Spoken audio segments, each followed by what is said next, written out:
आपको तोलना चाहिए, न कि धन संपत्ति, रुपया, पैसा, मान, प्रतिष्ठा। ये सब आता जाता रहेगा, लेकिन आपका भक्ति मार्ग है, सेवा मार्ग है, यह संसार है, तब तक रहेगा और कर्म प्रधान है। आज हम लोग सदगुरु कबीर साहब इस संसार में आने का उनका एक ही उद्देश्य था, जो निर्गुण भक्ति लाने के लिए। सरगुण भक्ति से हम लोगों को बचा करके निर्गुण भक्ति की ओर ले गए, फिर भी आज हम लोग जो हैं सरगुण में ही फंसे हुए हैं, निर्गुण से हम लोग दूर हैं। हम लोगों को इससे कल्याण होने वाला नहीं। हम लोगों को गुरु की भक्ति करना होगा, अपने परिवार को भी कराना होगा। आज देखते हैं इतना सत्संग होता है, भजन होता है, लेकिन हम लोगों में परिवर्तन नहीं है।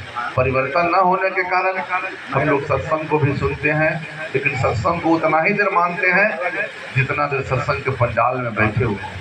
फिर सत्संग से बाहर निकले हम लोग वही पानी, पत्थर, पहाड़, जंतर मंतर, झाड़ फूक में फंसे हुए हैं, देवी देवा में फंसे हुए हैं। इससे आपका कल्याण होने वाला नहीं है। जब भी कल्याण होगा तो आपके कर्म से। कोई बीमार होता है तो उसको देखने वाला डॉक्टर होता है, हॉस्पिटल ले जाने वाला एक इंसान होता है, न कि मंदिर, मस्जिद, चर्च, गुरुद्वारा से उठ करके कोई जो है भगवान आता है। ऐसी बात नहीं है। यह हमारा जीवन जो है कल्पना रूपी जीवन है। कर्म अगर हमारा अच्छा है, स्वभाव अच्छा है, जीने का तरीका अच्छा है, तो हमको किसी के आगे खुशामद बरामद गिरगिराने की जरूरत नहीं है। जो वही व्यक्ति थाना पुलिस के आगे गिरगिराता है, जो चोरी किया है, बेईमानी किया है, किसी को लूट मार किया है, जो व्यक्ति कुछ नहीं किया है, निर्भय है, निर्विकार है, उसको किसी के आगे झुकने की जरूरत नहीं है, गिरगिराने की जरूरत नहीं है। तो हम लोगों को अपने जीवन को चलाने के लिए कर्म को सुधार करने की जरूरत है और मन को साफ करने की जरूरत है। आप सत्संग में बैठे हुए हैं, सिर्फ शरीर है, अगर आत्मा अगर आपका भटक रहा है फिर भी सत्संग नहीं होगा।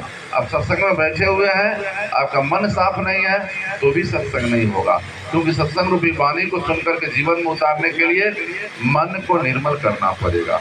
मन जो है सत्संग रूपी वाणी से ही निर्मल होगा। शरीर को तो हम लोग साबुन, तेल, सारा नाना प्रकार की सुख सुविधा से साफ कर लेते हैं, लेकिन आत्मा की सफाई तभी हो सकती है जब हम अपने आप को शब्द के अंदर बांध ले। जैसे हम लोग देखते हैं मधुमक्खी का जो छत्ता होता है, वह जो है फूल में समाहित हो जाता है, इतना विभोर हो जाता है जो उसको ये पता नहीं लगता है। हम लोग देखते हैं चीनी, पानी में जब चीनी को दिया जाता है तो चीनी जो है पानी का रूप ले लेता है, चीनी समाप्त हो जाता है और पानी में घुल जाता है। लेकिन हम लोग इतना सत्संग में बैठते हैं, लेकिन सत्संग का जो रूप होता है, सत्संग का जो विचार होता है, वह हम लोगों में सत्संग का रंग नहीं चढ़ता है। सत्संग के बाहर जाने के बाद वही अहंकार, वही ईर्ष्या, वही द्वेष, वही प्रेम, वही जाल, ये सत्संग नहीं। सत्संग का मतलब है जो अपने स्वभाव में परिवर्तन लाना, अपने आचार विचार में परिवर्तन लाना, अपने रहन सहन में परिवर्तन लाना, तब होगा सत्संग। सत्संग का मतलब यह है सत्य से अपने आप को जोड़ लेना, तभी सत्संग होगा। क्योंकि साहब इशारा किए हैं, सत्य बराबर तप नहीं, झूठ बराबर पाप, जाके हृदय आप है ताकि हृदय साथ। जिसके जीवन में सत्य है उसको जोग जप तप करने की जरूरत नहीं है।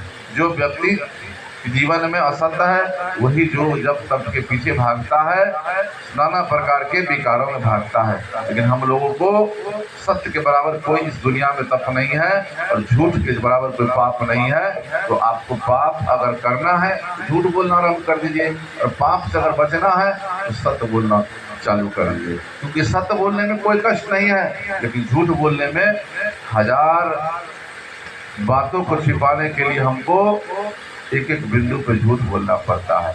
वही व्यक्ति के परमात्मा है, भक्ति है, जो व्यक्ति सदमार्ग पर चलता है।